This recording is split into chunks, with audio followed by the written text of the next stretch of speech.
How's it going, everybody? My name is John Modern and I am here in Golden, Colorado. And today we're reviewing the Commencal TEMPO. The Commencal TEMPO is a brand new bike from Commencal.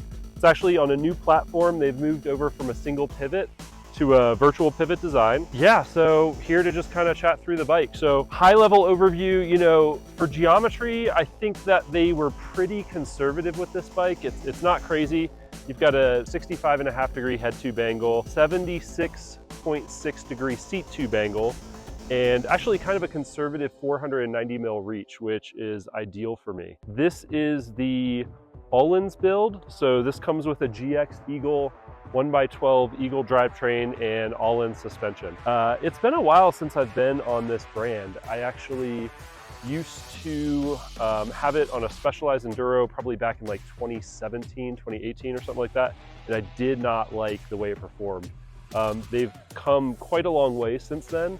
And we'll kind of get into that in a little bit. So really like the Öhlins suspension. It manages this 125 mil rear, 140 mil front very well. You know, some people have been calling this a downcountry bike. All right, so for climbing, actually, before we get into climbing, I want to talk about this bike on more mellow trails. So here in the Front Range, we kind of had a really snowy winter. We haven't been riding kind of all of our normal trails that we like to ride, but the kind of more mellow stuff at the front of the mountains always dries out first. So, you know, I took this bike to some more mellow trails and I was a little underwhelmed. I thought it felt kind of heavy, just not very playful like it was billed to be.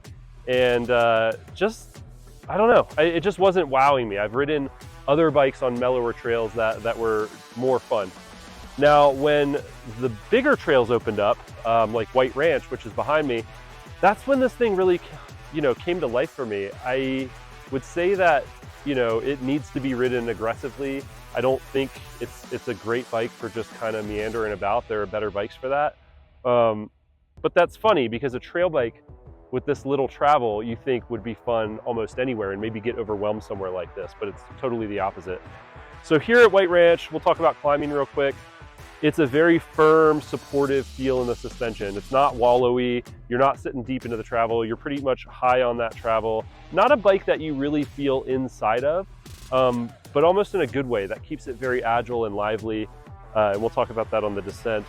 But you know, it's a really firm. I don't reach down for the compression lockout. There's really no need on this bike, and plenty of traction on the way up. So climbing, you know, there's no getting around the weight. It's a little heavier than some of the carbon bikes that are out there today, but it's you know, just a couple pounds.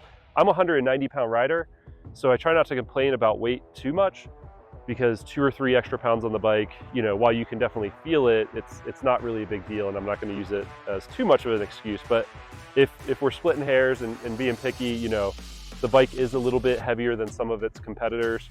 But it still feels quick. It feels solid. It responds well to out of the saddle pedaling when you have to charge up technical sections, and it doesn't, you know, wallow on those long, smooth fire road climbs where you might reach down for the compression lever on other bikes.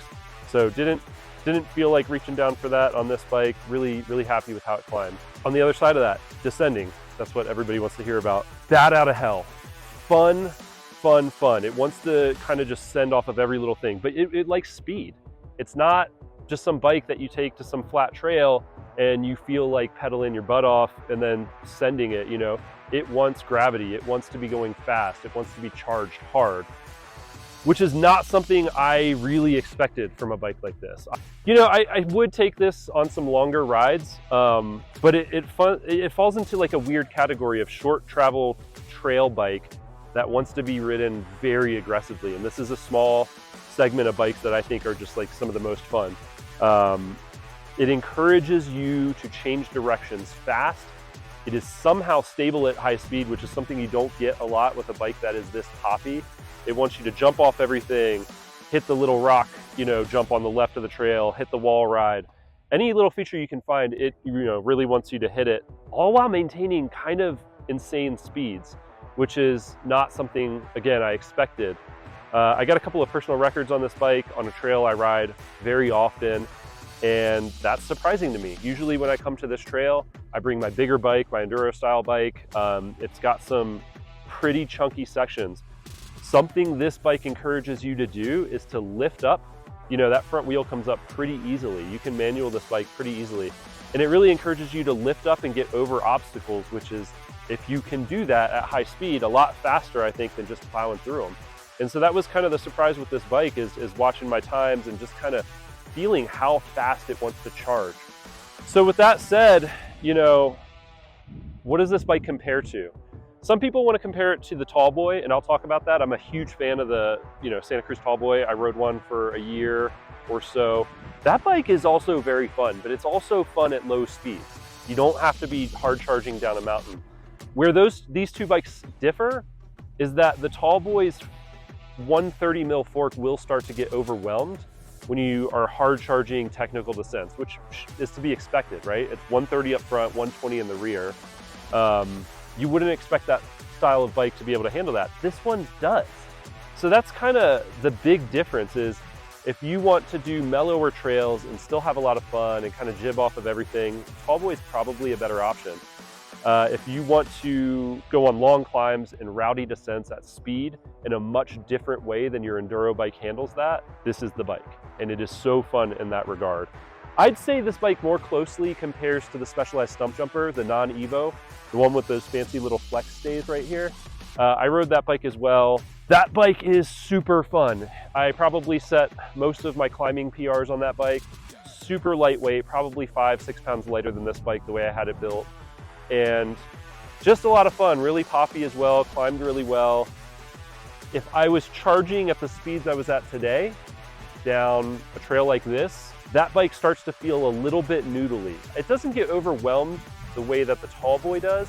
It just gets a little bit squirmish and noodly, and I don't know if that's the flex stays or just a super light carbon frame, but this frame just feels like you have a tank underneath you in the best way possible. A tank that you can jump is the best way to put it.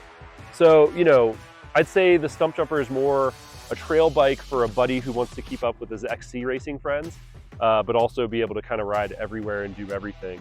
This is a trail bike to keep up with your downhill buddies, or maybe even drop them. So this is definitely leaning on the other end of that trail category.